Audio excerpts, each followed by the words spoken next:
do you also look through their social media files? I mean, because there's some to look for anti-Semitism, for instance, for some of the people who came.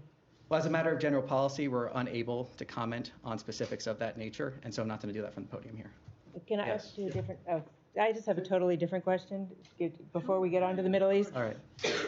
I had a question on Cuba. The deputy foreign minister is saying that there's no Chinese spy base on the island, and is dismissing some recent satellite images. I just wonder what your assessment is.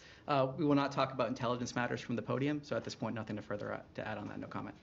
Yes. Thank you, Tommy. Going back to Gaza on the issue of the aid, of course.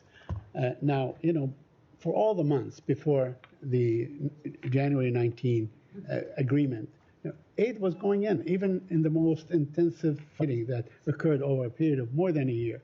Aid was still going in.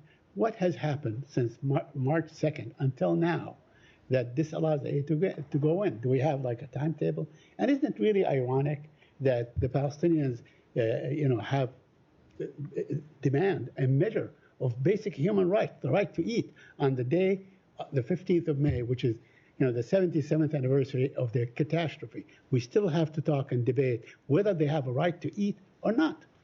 Well, what I can tell you what's happened is there has been this proposal to get aid into Gaza in a creative way that makes sure Hamas cannot steal it.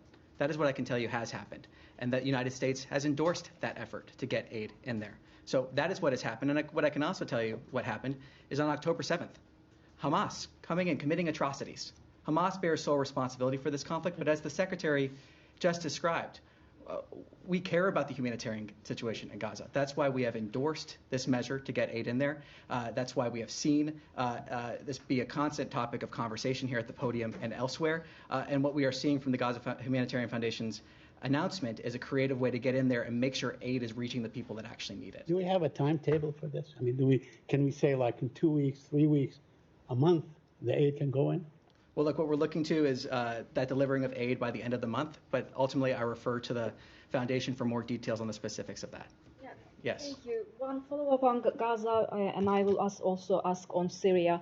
Can you provide us more details about who will, fund this new foundation, Gaza Foundation, and what role the U.S. will actually play in the aid delivery? Well, ultimately, I refer you to the Foundation for more details on the specifics of that nature. As the Secretary has said, we welcome this announcement to get aid in there, but I refer you to the Foundation for more details. And on Syria, Secretary Rubio meets Syrian Foreign Minister Al-Shaiban and Turkish Foreign Minister Hakan Fidan today in Antalya, Turkey. You just shared a readout of the meeting. Secretary Rubio said right after the meeting that the U.S. Will start with initial waivers instead of fully lifting the sanctions. Can you provide more details on when and under what conditions these sanctions might be fully lifted? And, will the U.S. do anything to contribute to the reconstruction of Syria? Was this discussed during the meeting too? Look, what I can say, as the Secretary said during those comments, is that this is something that had been discussed, worked on, options considered for many weeks leading up to this announcement, and that we are going to be implementing what the President has announced as an administration. In terms of exact timelines, I have nothing further to preview on that front now, except for to say the fact that we are moving now to implement this announcement, and this was something that was discussed, as the Secretary said himself, for many weeks leading up to this announcement.